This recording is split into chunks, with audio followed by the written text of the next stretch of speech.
Welcome to episode 10 of the HUSLA podcast. Yay. I'm Anthea, one of the hosts here, believe it or not. This is my first time hosting without Jason because we are going to do a monthly Thrive segment. So I've got Mona here with me today. Hello. Super exciting. If you want to get to know us a little bit more personally, I would definitely recommend listening to episode 2 and also episode 4. But today we're just going to be answering some questions That we took to Instagram. Yeah. So we've compiled like a list of questions around, I think it's like 9 questions. Yep. That we're going to go through and yeah. So essentially this segment will be talking a lot about women's health, fitness, training, nutrition. Our philosophies, yeah. like why we coach the way we coach. So Yeah. very exciting. We're kind of hoping to do like a podcast a month. So hopefully by the end of the year, we'll have around 12 podcasts. Yeah. That's the goal. That's the goal. First question, which was how did we meet? It's so funny because I feel like we answered this question on my podcast, but it wasn't just one person that asked this question as well. You want me to go? Okay, so Anth and I met at a little boutique studio. At the time, I was PTing and she was working at like reception, if that's what you want to call it. Well, I came in to do my shadowing because obviously I don't know if people need to do it nowadays when they get their PT certs, but at the time you needed to do like a whole heap of hours to be able to get your certs. And I just honestly found this PT studio, I don't even know, on Instagram, and it was like their first opening day that I came to. You guys weren't even open yet. Yeah. And then we met and you told me that you were doing the same uni course as me, so we were studying at the same time. We ended up having a subject like that term together. We ended up working together in a group as well, which is insane. So it was the same uni, same degree, and then we ended up doing like the same subject. So with one of the subjects, we were like partners. Yeah. And can we talk about that subject? Do you remember it? Yeah. Sport coaching? Yes. It literally felt like I was learning to be like, you know, in primary school when you had like a PE teacher. It literally felt like PE class. Yeah, no, that's exactly what it was. Yeah. It was to sport coach, which it was fun. Like it was definitely like a more laid back subject compared to the rest of the subjects that we had. Yeah. Yeah. Yeah. So funny. So yeah, that was how we met. I feel like I can't tell this story without telling them how I felt when I met you. So like just a bit of context. So I met Anth on an open day at my new gig. And I remember seeing her and talking to her like very, very briefly and thinking to myself, I don't know how, I don't know when, but somehow me and this girl are going to work together. And I don't know if like I fully manifested it or I don't know, like just the trajectory of how our careers have gone that has led us to this moment. But here we are now, just freaking working together. Yeah, so crazy. Yeah. So, we were you worked there for a little while and then, I don't know, I can't really remember the timeline, but you had moved to Good Life. Yeah, like our timelines, like it wasn't like we both worked at this job and then the next step was like Thrive was made. Yeah. It was literally like we went almost like our separate ways. We stayed in contact obviously, but you were doing your own thing at like Muscle City. I was doing my own thing at Good Life, and occasionally we would get together. I know that I was being coached by Jace as well. Yes. So we were still in each other's the same community. Yeah, we were still in each other's circle, but like nothing like where we were like working in each other's space. Yeah, for sure. And then like lockdown happened. Yeah. It was a whole thing. Lockdown was a crazy time. So that was essentially the point where like I just couldn't take on any more clients and I literally needed someone to help me. Yeah. That was the next step for me. So, the first person that I thought of was Mona because I just felt like we had really aligned values and philosophies and, similar education as well. Do you remember when that light bulb clicked or not really? I know that Jace was a very big like advocate to taking me on as well, and probably also helped you make that decision. But 100%, like, yeah. do you remember like a moment or like? I feel like similar.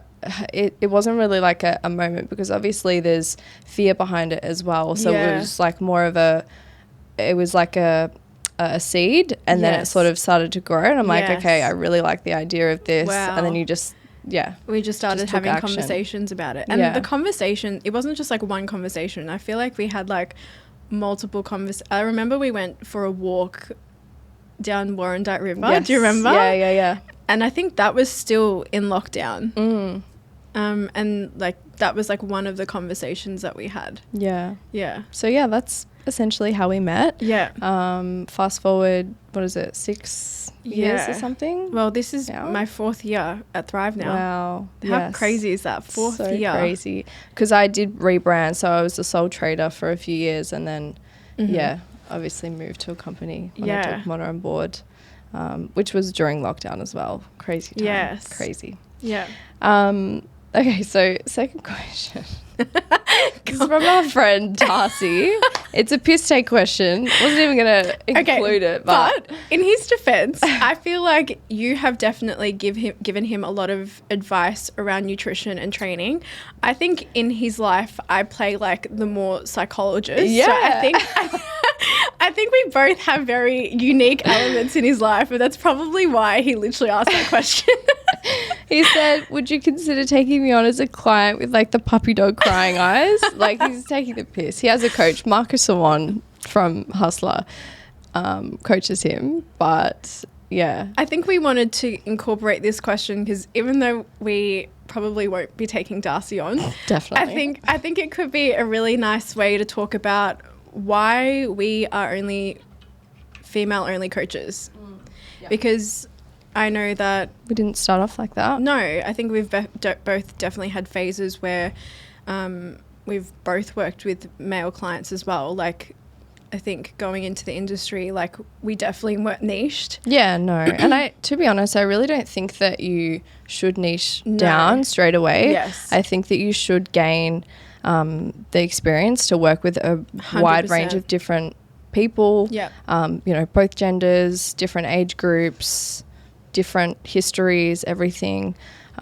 So yeah, do you want to tell your experience with coaching males and why you've sort of gone down the path of coaching more women? Yeah. So as you were saying, like, I've definitely had a handful of experience with working with males, especially earlier on. Like when I first started my coaching career, it wasn't like I was very specific with who I wanted to work with. I just wanted to get exposure with all. You just take on who you can take, exactly. right? You're not fussy. You're like, of course I can help you. No.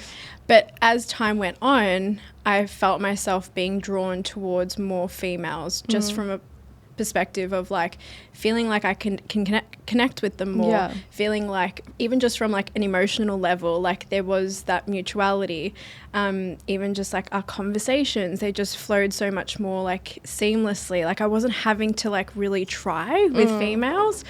And that's not to say that that wasn't the case with males, but it was just more fulfilling for me, 100%. like easily. Yeah. So I think there was that element, but then there was also that little voice in my head where it was like, is this person taking me seriously? And like, that's not to say that I wasn't been taken serious. It was probably just also like my level of confidence, my ability to actually coach and know what I'm talking about. Yeah, it could be your own projection as well. 100%.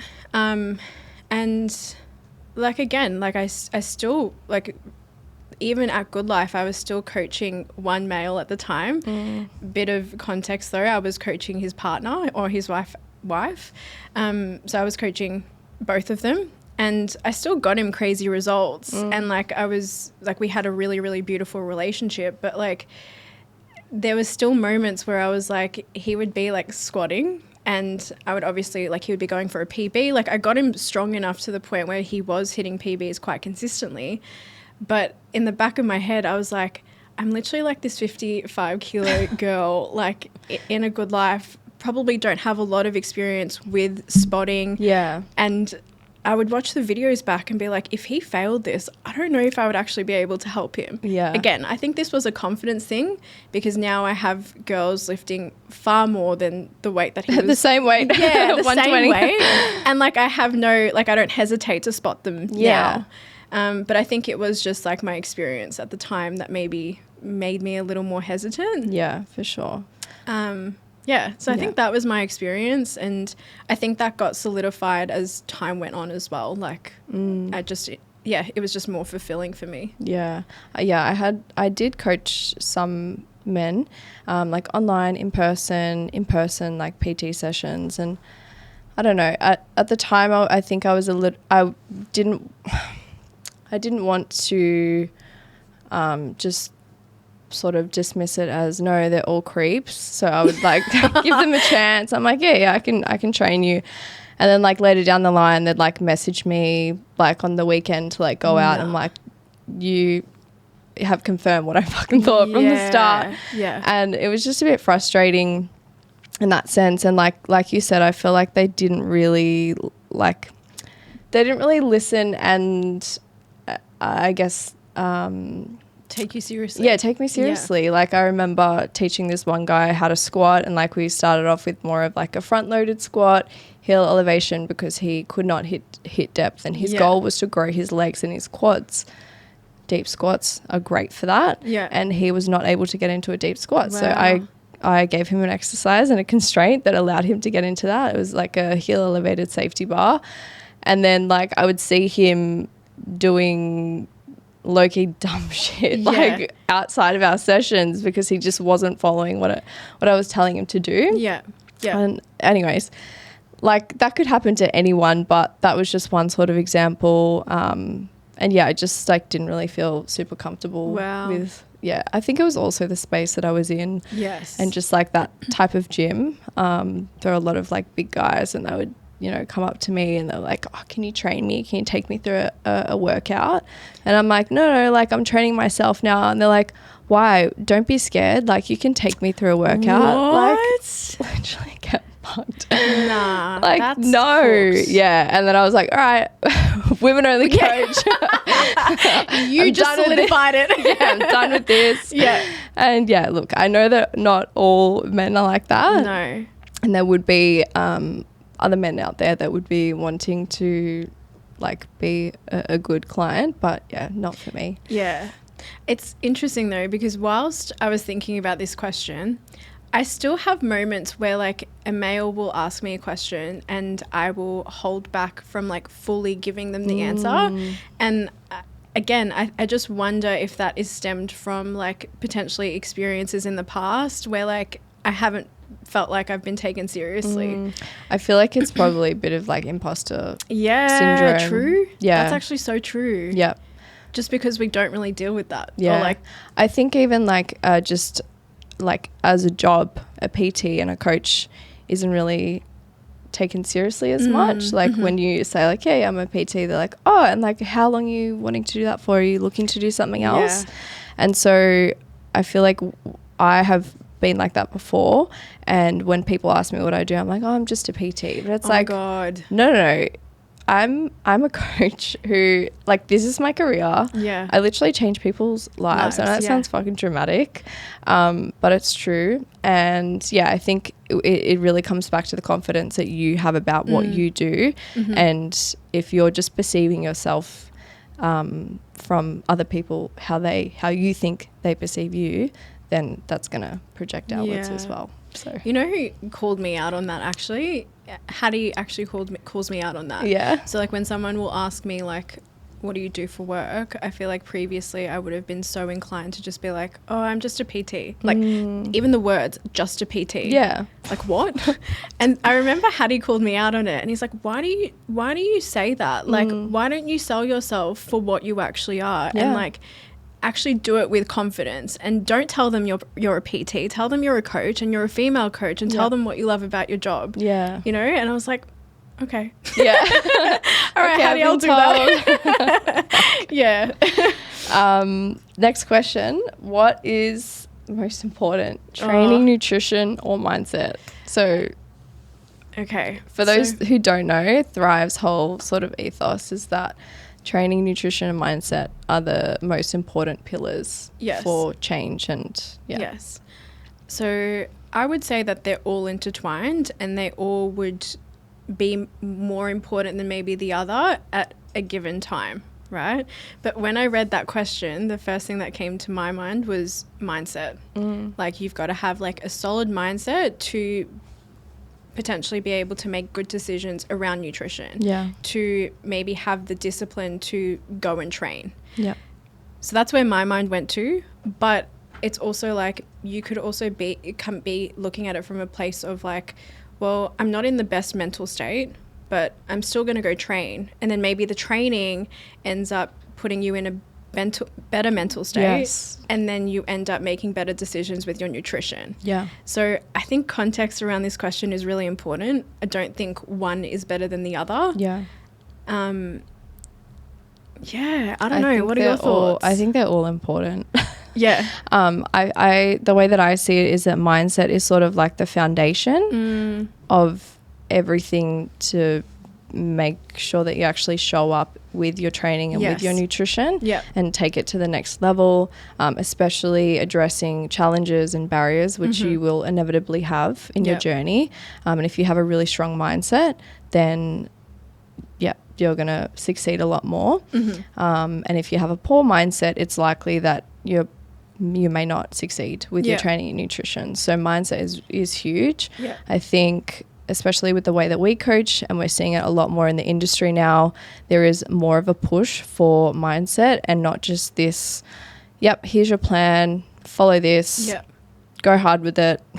And if you don't go hard with it, you're just making excuses. Like, I think being able to actually address whether it's fucking self-sabotage or poor self-image or poor self-trust or poor self-esteem, whatever it is, mindset-wise, or the all or nothing thinking. Like, there are so many ways that we think and our mind works that can either limit us or like really help our growth.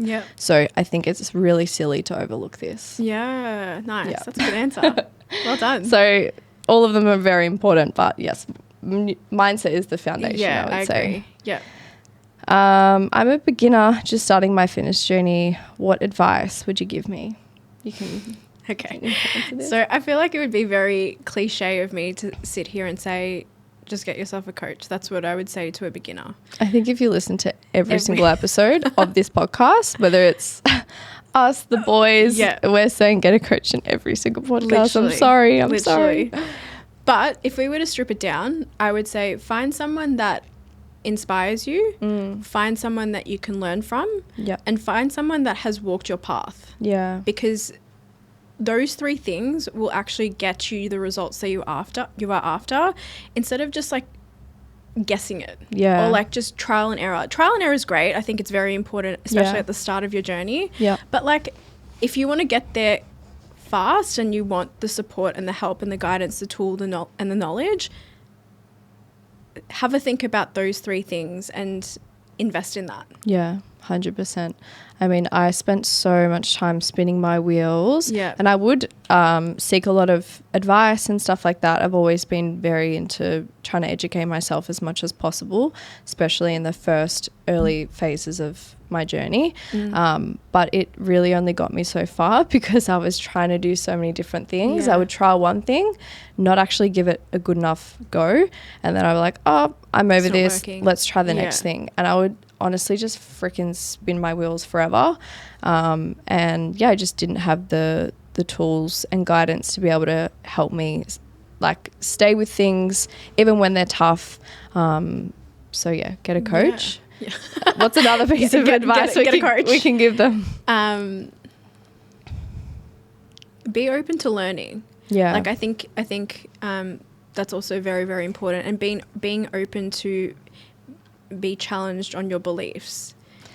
Be open to self-reflection as well. That's super important. I think that's also very underestimated. It's like when you enter like this journey, it's like what you are currently doing might not be working. So you might need to trial different things or learn different things in order to get to the place that you want to get to. So I think that's why it's so important to, just be open to learning, be open to maybe a different perspective, or be open to trialing different things. Yeah, for sure. Yeah. Yeah. But that could also lead to spinning your own wheels. So get yourself a coach. Yeah, get yourself a freaking coach. Yeah. And look, if you're not there financially to get a coach, you could always, like, there are certainly different things online, whether it's even just following a program. Yes. If you can get PT sessions along with that program, that can go a really long way. I would say getting some form of in-person coaching is very, very valuable. Yeah. Subtle plug, that is something that we offer. But yeah, I think some form of in-person coaching is huge, because I find that, like, even with an intro PT session that we do with a lot of our clients, we go over foundational stuff that literally changes how you think about movement from there on. And the earlier that we do that, the more productive all of your training sessions can be from there. You know, if you actually know what sort of positions we want to be in, you know, understand what breathing and bracing is, just having a good understanding of technique. So doing that earlier rather than later. Yeah. Would you also say, like, okay, so if you don't have the financials to maybe invest in a coach, it's like, cool, maybe you can start with getting yourself a personalized program. Maybe it could be actually learning the fundamentals of nutrition, or like educating yourself on basic nutrition. I think the tricky thing with that, though, is that social media is so flooded with so much shit information. Like, I see it a lot. My algorithm on Instagram is mainly just coaches, and like, I follow good coaches that post good, evidence-based content. But when I am on TikTok, thankfully, my TikTok really isn't much fitness or anything or nutrition. I'm honestly just don't want to see it. But when videos come up, I'm like, that is straight up freaking wrong. And like, there are so many comments that are like, oh, thanks so much for this. And like, I've had times where I'm like, oh, I could comment. I'm like, no, I won't. I'm just not going to go down that rabbit hole. But there is so much poor information out there. So I do really feel for everyone feeling extremely confused around nutrition. It's like, you know, where do you even start? Where do I start? Yeah. So follow our account as a start. All right, I'm done with the plugs. I'm done. Should we move on? Yes. So what are some challenges you face when coaching clients? Do you want to go first? Yeah. Okay. So in terms of challenges, I would say that the more that I have coached different people, I would say the most challenging sort of cases that I've dealt with are when there are significant barriers across many different things. So for instance, having like really chronic pain, poor mental health, whether it's other physical or health medical conditions, that leads to poor sleep, usually poor eating choices. Poor mental health is huge, because if you're, viewing yourself in a certain light, you have very poor self-trust, poor self-efficacy, you just feel like you can't take action, no matter how many times you try, it's too hard, as well as all or nothing thinking. Like, I would say that those are my most challenging clients, because there are so many barriers, and it honestly takes a lot of work for the client to be able to be aware of that and to actually have the desire to want to work through all of that.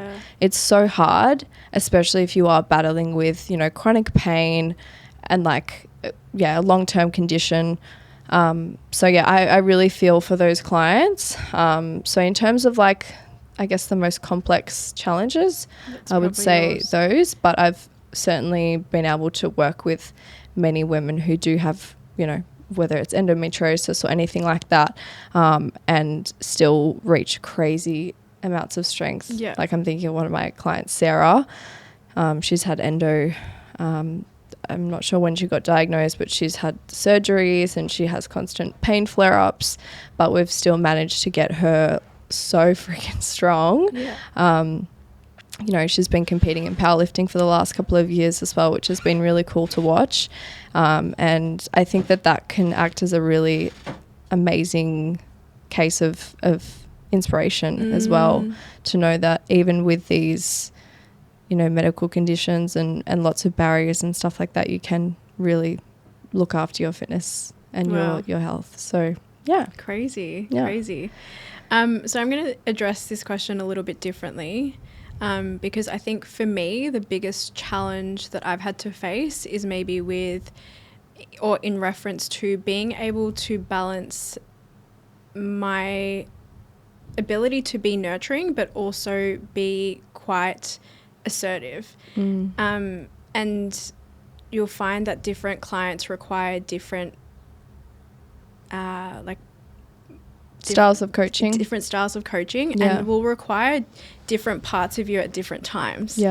I know that when I first started with you, I really struggled to be that kind of like nurturing coach, and I definitely learnt that, almost like those softer skills, by learning through you. I think that's so common. Sorry, just to interrupt. Like when I first started, I was also very much the hardcore PT that's just like, nah, you're making excuses. Yes. Do better. You don't want it bad enough. We all have the same 24 hours in a day. Yeah. And like, it wasn't like you would say that to them, but that was your mentality. Yeah. Yes. But that also reflected in how you would coach them. Correct. You wouldn't really have much patience. You would just be drilling the same shit every single week, saying, okay, well, make sure you follow your targets this week. Make sure you do this. And that honestly doesn't get you very far. You'll soon realize. Yeah. And I think for me, when I first started with Thrive, the only real like exposure that I had with online coaching was that. But when I would coach, because when I was at Good Life, I was very heavily doing a lot of face-to-faces. And so that's when I would form really, really deep connections. And I could be more nurturing, and I can be more empathetic, and I could provide good advice. But then it came to the online component, and I was like, okay, just track and just hit your macros and eat more fruits and veggies. Like, why can't you do that? You know? And so then when I transitioned to Thrive, and I was doing more online coaching, and at the time we were in lockdown, it was like I couldn't really register that. And it took me a while to build that skill. I think I'm definitely better now. We're good at that now.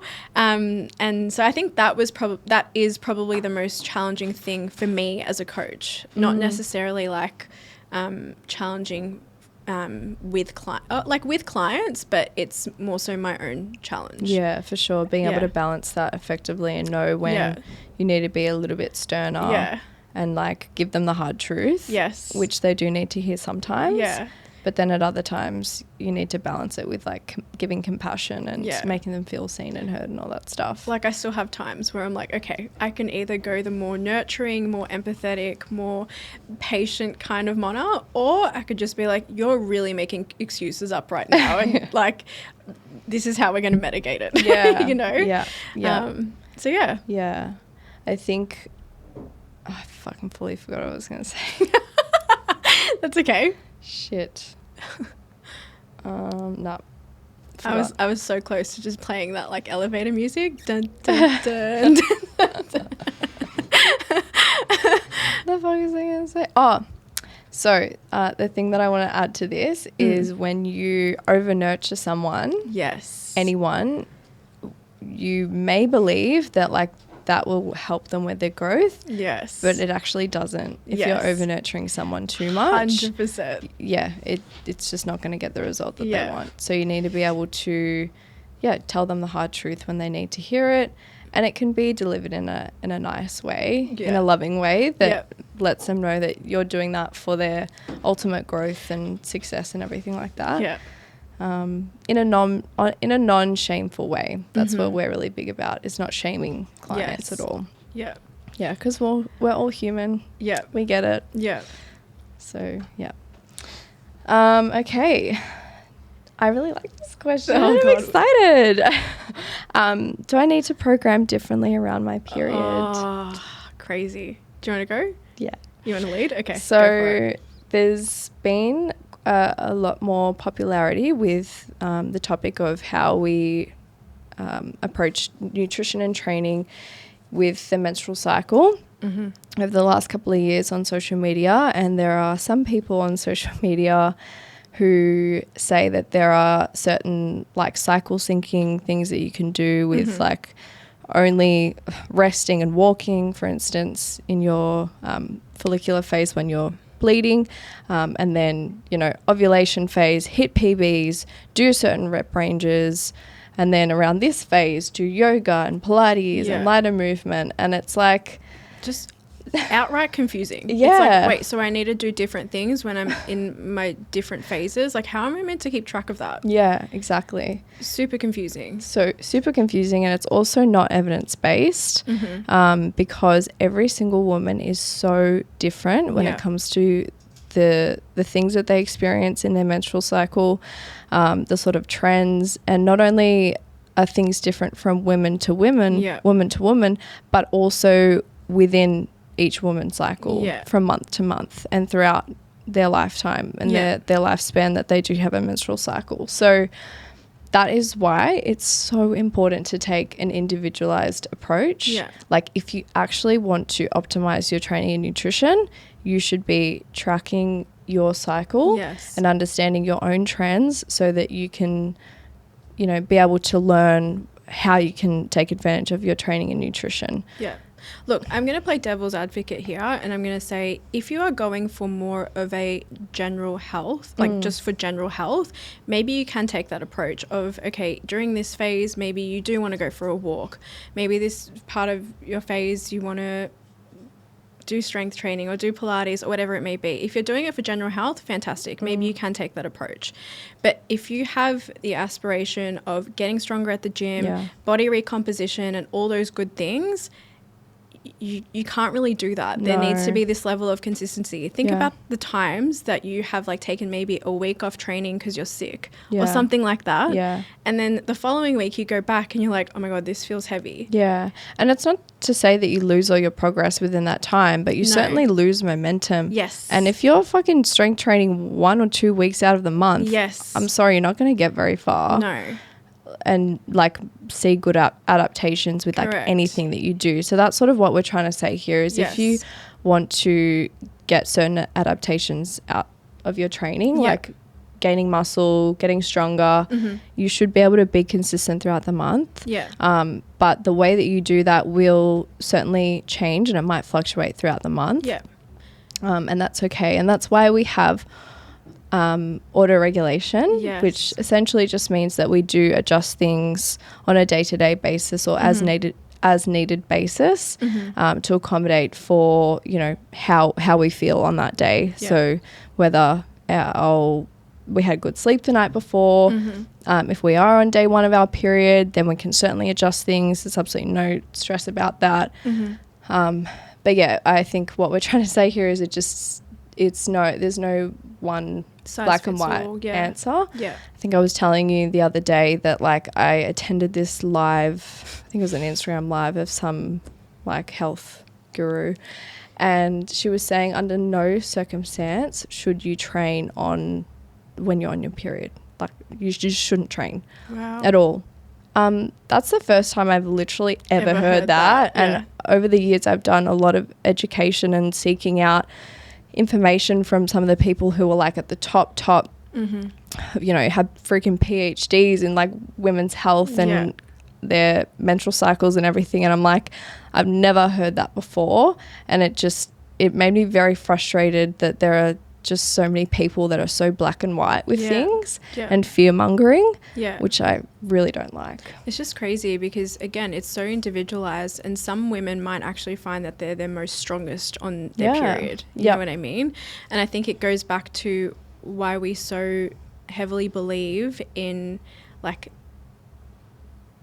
individualization of trying to regulate your training around your period. Yeah. I know that something that I love to do is obviously track my cycle. And when I know that it's coming up, it's like being proactive. And being like, cool, so I'm not going to leave my training to the back end of the week because I know that maybe on Friday that's going to be the first day of my period. So I might actively start training on the Monday, get my sessions done so that you know, can rest on the weekend. So that I can rest on the weekend. And that's kind of like the approach that we really do try to take with our clients as well. But the only way that you'd be able to know that your period is coming is through tracking it, understanding how on average how many days your cycle is. Okay, I know that on average I get my bleed every 30 days. Therefore, you know that it's coming on this day. You also listen to your body's signals and everything like that. So it just goes back to the importance of tracking. And then so you can take those more proactive approaches. So the way that I think about it is that we do have both proactive and reactive strategies. A lot of the time we will be taking more reactive strategies. So that might be that you get your period, maybe you weren't expecting it. Okay, I am just going to take today to rest and I'm going to focus on training for tomorrow. Or maybe you'll swap out your full body day or lower body day for an upper body day. Those are sort of reactive strategies. And then proactive, as Mona just said, would be something where you're sort of thinking ahead and planning around it, which again, a lot of coaches, especially male coaches on Instagram, are saying that there is no need to like take proactive approaches. They're very much reactive. I disagree. I think, when you understand your cycle, when there are like undeniable trends. For instance, I personally struggle with like sleep disturbances quite a lot in my PMS phase. And for me, I have to reduce my workload a little bit, just be smarter around what I'm planning for myself for the week. So maybe in some other weeks I can like fill my days up with like heaps of meetings, you know, lots of PTs, whatever it is, and like I have no trouble. Whereas in my PMS week, I'm a little bit more smart around what I'm sort of planning for myself. And there are other strategies like supplementation to try and help with my sleep, like magnesium. So there are B6.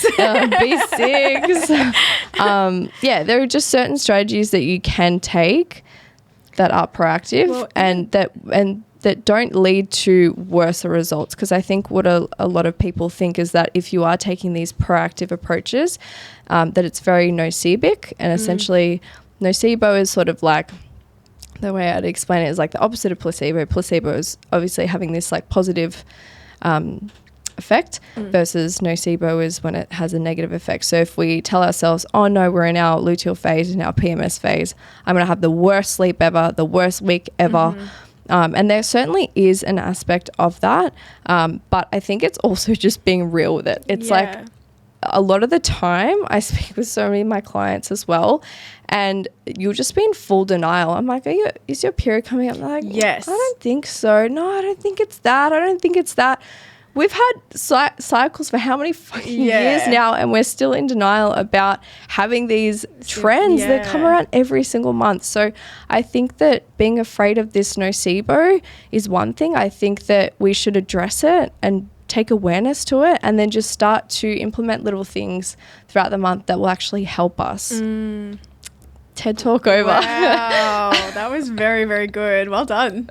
Very nicely said. Sorry, do you want to add to that? I was just going to say, like, you literally even told me the other day that, like, you had, like, an upper body session and you were going to do your chin-ups, but then you were like, no, like, I actually don't feel good today. I've got cramps. I was cramping so much. I'm going to do lat pull down, and that's okay. And that would probably be, like, a more of a reactive approach, but one that you felt was necessary. 100%. Cool. So that's our answer. Wow. And I'm definitely more keen to chat about like this topic more in coming podcasts as well. Yeah. I know you love this topic. There's like a sound, like a TikTok sound. Oh my God, I love this question. That was literally me. Okay, so trends in the industry that you do like and that you don't like. So we'll start with do like. Do like. So I think for me, again, I don't know if this is like from a place of me also growing, or it has actually just like the industry has gravitated towards more of this kind of style, but like women supporting women. I know that we're very big with it here at Thrive, and like, you know, community is everything. And I think naturally, as I have grown as a coach and like even someone that does train at the gym, like women supporting women has like just been this thing that has really, really evolved in my eyes. And I also see it like on social media, like, you know, women commenting on other women's posts and like hyping them up. So I think that's a trend that I've really, really enjoyed see evolve. Yeah. But I also think it just really, really heavily relates to the brands that we are also trying to grow. So, yeah. No, I definitely think that more women are getting into strength training and their health and fitness and gym and stuff like that, which is so awesome to see, because it has such a big flow and effect to so many other areas of your life and your confidence. Yeah. And that also allows you to be more supportive and happy for other women, because you're feeling better about yourself and you're able to just be celebrating other women instead of, you know, feeling like comparing yourself or maybe feeling smaller because this other person is stronger, whatever it may be. Yeah, I think like when, like with the community that we have, all of our girls are inspiration to one another, because it's like, oh my gosh, like I never thought that I could do that. But obviously with our guidance as well, like having a coach and having someone in your corner and so many other women as well telling you can do that. Yes, I promise you'll be able to do your chin up in no time or whatever it is. Like having someone cheer you on is just like next level. But I also think from a perspective of like when you see like someone achieving something, it's like in the back of your head, it's like, cool, because I'm surrounded by these women, I could potentially achieve this too. Yeah. It makes things possible, which is really, really cool. 100%. Yeah. I remember when I was very much training by myself and I would just follow all these bodybuilders and stuff online. And there was this one girl and she was very young. She was like similar age to me at the time. She was like 18 and she was squatting like a crazy amount for her age and size. And I remember thinking I will never be able to touch weight like that. And then of course it didn't happen there and then, but like a few years later I ended up like surpassing the number that she was squatting at the time. And to think back to that moment where I literally was like just in disbelief that I would ever be able to achieve something like that. So yeah, it's really, really amazing to see what you can achieve when you actually commit to your goal and just are consistent and So I think that's my positive trend. What's yours? I think it's sort of similar to yours, but like just seeing more women wanting to get stronger and I guess go about their fitness journey in a slightly more holistic way, instead of, you know, just wanting to be smaller and skinnier and stuff like that. Obviously there's nothing wrong with wanting to chase body composition goals, that's fine. But I think doing it from a more holistic place is a lot nicer. Making sure that you're, you know, eating to fuel yourself and your performance and you know, just generally having a healthier mindset towards everything instead of making choices solely based off of, you know, I want to be thinner or I want to be smaller, because that certainly doesn't usually lead to a good result in the end. So yeah, I think just the shift of more holistic. More women going down the holistic path. But also just strength training in general, like for women. Just, instead of like all of these like fucking toning workouts, doesn't even exist. There's no such thing as a toning rep range, guys. Give him another eye roll, Anth. Give him another eye roll. Like this is I won't go on that tangent, but just less. Do you want me to go on the tangent? I'll go on the tangent. No such thing as a toning rep range. We can only grow a muscle, or a muscle can like atrophy, as in shrink. So there's literally no such thing as toning. Toning, I guess what people know it as is like gaining muscle or losing fat, but I was actually taught in my PT course. They were outdated as fuck and they were literally teaching like a toning rep range of like 15 to 20. And then anything less than that grows bulk muscle, not tone muscle. No such thing. No such thing, okay? Yeah. I think we've had discussions about like maybe people not really being educated on what toning actually is. Yeah. And I think we can hand on our heart say like it's more often than not like body recomposition. Yeah. So it's the idea of increasing muscle mass while trying to reduce body fat. Yeah. That's Can possible. someone just like please like copy and paste this and like make it like this thing that every single time someone says tone, they actually mean body recomposition. Yeah. Which can be achieved. And we know what you're talking about. Don't worry, we get it. We're not trying to shame you. But if you're trying to tell me that there are toning rep ranges, you're wrong. Yeah. What were we talking about? Case closed. Trends that you do like, yeah. Okay. Women not just training to fucking get toned and believe all that shit about like lifting higher reps will give you a certain body composition compared to like lifting lower reps and more weight. Yeah, we need to be in close proximity to failure. We can be in a wide rep range and still achieve the exact same result. Nice. Yeah. I feel like you were going to say something and I fully interrupted you. I wasn't. With my tangent. Crazy. Okay, so that were the trends that we're happy to see happen in the industry. Yeah. Do you want to move on to maybe don't like? Yeah. Why don't you start? Oh, okay. I feel like you have a very good answer to this. I reckon I want to touch on the fact that there are still a lot of fad diets and extreme diets. And how they come back around. Yeah. Like, it's like some of these fad diets, like, go outdated and then you'll slowly see them creep back in, like, to some degree or another. And you're like, did we not, like, debunk this, like, 5 years ago? Like, why is it coming back up? Yeah. And, like, at the moment, there is the most popular would be, like, the carnivore diet. So, yeah, just seeing that and the popularity of that come up. And I just think it's just scary, like social media, someone posting their full day of eating of like, have you seen the raw days of eating? Stop. They're like, this is me eating like duck eggs, like just like random shit. They're like full like raw milk, like girl. Anyways, they're terrible. But oh my God, it's just scary. It's just so scary. And I just hate that people think that like that is the answer. But also having to go into like such extremes to get what they want. It's like you have to do this carnivore diet to be able to get the results that you're after. And I think the really funny thing about this is yesterday Anth and I were talking about this carnivore diet and she had like a whole way of doing it, but in my mind I also had a whole way of doing it, like and as in a whole idea of what it is, not we don't follow it. No, sorry, we don't follow it, but our like approaches of how the carnivore diet would happen were different. And it's like this is literally the exact same to like everybody else. It's like one person will have one idea on how to do something and then same with someone else. So I think just the fact that the extreme diets are still going, and I just wish people could see things. And I feel like sometimes they would either have the belief that they can stick to it over the long term, otherwise they would just have the belief of, oh no, I'm only going to do it for a short period of time and then I'll just go back to my normal eating after that. But like that's not the case.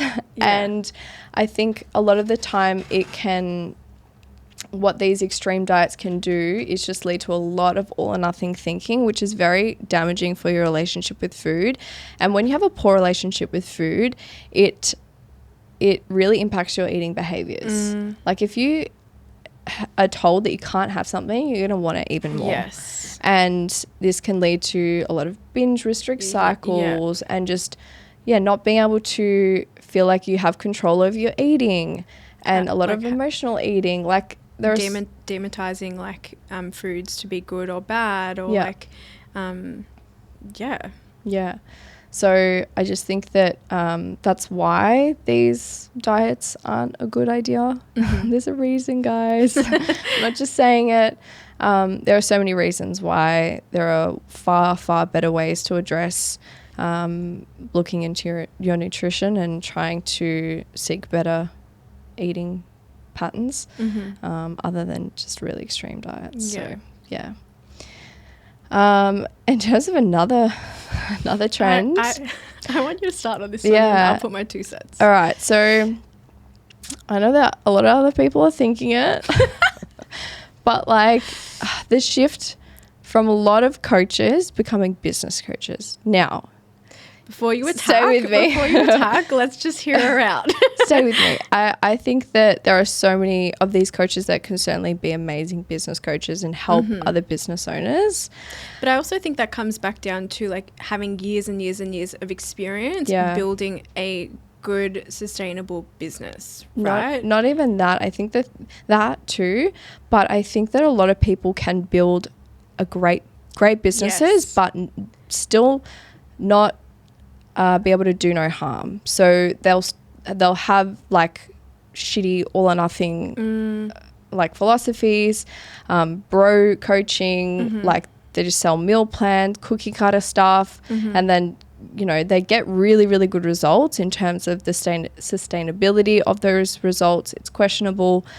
So I think there are a lot of people that can succeed and be good business owners and make a lot of money. But I think what it doesn't sit right with me is that a lot of people coming into the industry are hiring business coaches before they're doing further upskilling and development. And they literally, their knowledge of anatomy, nutrition, training, even training themselves is very, very poor. But their first thing to go to is how can I grow the business? It's like, I think you need to learn how to become a better coach first. The amount of time and money that I spent in the first early phases of being a coach. It was insane. And like I'd really only got a business coach much later. So yeah, that's my little rant is I think there are so many business coaches that have like poor coaching skills and they might be able to make you more money or they might have been able to grow their own business. But I think we need to be mindful that we still want to raise the standard of the industry and have better coaches in the industry before they just go and buy invest in a business coach. Like maybe that investment could be towards like a coach themselves. 100%. Yep. Nice. Any other trends that you don't like? I think those two covered it for now. Yeah. Okay, moving on. What do you think the biggest areas for improvement are in women's training? Improvements in women's training? Do you have an answer for this? I think it's sort of similar to what I was saying before, but just this idea that women can be really, really strong and, be really performance driven and focus on strength and get really strong and still see body composition outcomes, or even if they don't have body composition goals, like just know that you can get really, really strong instead of this idea that, that's only for guys, or if women do that, they'll get too bulky. Or that's dangerous. I'm going to injure myself if I do that. Having like this specific clear cut of this is how women train and this is how men train. Yeah. I think that we should not just be seen like little men, because we're not. We're very, very different. But at the same time, we still have the capabilities of becoming so freaking strong. So, I think I would also like to see like more education around all of this for women as well. Not just like from a training perspective, but even just like being more aware of like our bodies and like what we need, and just sinking back to the cycle. Like there is still so much information and things that a lot of women don't know about their own personal bodies and how their bodies like function. So I think I would like to see like more like education around that. Like we were talking yesterday about how I don't even know if that's in the school system. Like we briefly go over like cycles, but like do they talk about ovulation? Do they talk about like PMS weeks and like what your cycle actually like means? Like, you know what I mean? I wasn't taught anything to do with the menstrual cycle at all. The only thing that I was shown in year 9, in sex ed, was a fucking birthing video. Wow. And that's obviously they do that to like scare people. That was the only thing that they showed to us. No education. I remember my mum gave me a book. Wow. I can't even remember what it was called, but it was like this pink book, and it was like girly book Cute. About periods and stuff like that. That was my only way of learning a little bit. But I think honestly, like a lot of our learnings has been like our personal selves, like going out to seek that information. Yeah, so like self-directed learning. Self-taught. Yeah. Self-taught. Yeah. Yeah. But like I still remember times where I wasn't aware of the information that I now have. Yeah, 100%. And like this is just like in my eyes like quite basic information. It's basic. How do we not know how our bodies work? Yeah. Yeah. So I think it's not necessarily to deal with training, but more so like empowering women's health in general. And women's health, empowering women to like know more about how their bodies work. Yeah. I think I'd like to see more research done on women as well, which I don't know if many people know, but I don't know the exact statistics, but all I know is that there is a very, very small percentage of women who are like subjects in studies because of their menstrual cycle, because it just throws a huge other variable. There are so many different things that it affects, so it's way easier for them to just test on men. And there's women are very a minority of case studies. 100%, which changes everything. It's not only in like training and nutrition, but also in the medicine field as well. It's just crazy because then we take that information as factual and then we try and implement it on apply it on us. Apply it on us. Yeah. And it's like, that's crazy. Yeah. So I think there are certainly, there's a little bit of a push at the moment happening, which is nice. Actually, I want to talk about this because I think it's really exciting. But they're actually bringing out a blood test for diagnosing endometriosis, which is huge. So endometriosis is a chronic condition, a lifelong chronic condition. There's no cure for it. And essentially the only way that it can be diagnosed is through surgery. Which is just insane. I think on average it takes about 8 or 9 years for a woman to be diagnosed with it because it is so hard to diagnose. A lot of women go into the doctor's office and they, talk about how they have excruciating pain and heavy bleeding or whatever, and they're sort of palmed off as, it's normal, or maybe the testing doesn't go further, or they just put on the pill. Which is why it takes so long for them to be diagnosed. But they've got a blood test coming out, I think like maybe at the end of this year or next, early next year. Do you know the details of that? Like it would literally be as simple as getting a blood test done and it will tell you whether you have endometriosis or not, which is just insane. Yeah. So I just really wanted to talk about that because I think it's really exciting. That's really, really cool. Yeah. Yeah. Yeah. We really only have one more question. How long are we going? We're at an hour. Yeah, perfect. This is your client. Oh, yeah. Do you want to read out what she said? She said, not a question, but I had a dream that Thrive did a retreat. When is this happening? Oh my God, that's so funny. So I jumped on a call yesterday to write. The client that I'm talking about is Jess, and she's like, wait, before we do this block, I have to tell you something. I was like, okay. She's like, I had a dream that you and Anthea did a Thrive retreat. And I was like, what? She's like, yeah, it was in Bali. I was like, wow, the first one's going to be in Bali? She's like, yeah, it's going to be in Bali. I'm not going to lie, I'm a little bit scarred from going to Bali. Oh my God. Sick. Well, I said to her that if we were to ever do something like this, I don't think we would jump the gun and just be like, we're going to go to Bali first. Yeah. Like, I think we would start quite small and do something like Torquay. Yeah. Wellington Peninsula or something. Yeah, something smaller, and then we can go from there. But do it. Yeah, no, that's not. Do it. Why haven't you done it yet? I don't know. I feel like I've always wanted to do something like this. Yeah. I've always wanted to hold like community events. I think just the details on how would be something that we would need to definitely tease out. Yeah. But outside of that, we do also have some pretty exciting things in store for this year. Yeah. And we definitely want to be doing like more community-based things. Events. Sure. Yeah. And I know that Anth and I definitely want to hold more events for our community, but also maybe like expanding out to the other Like public, public. Yeah.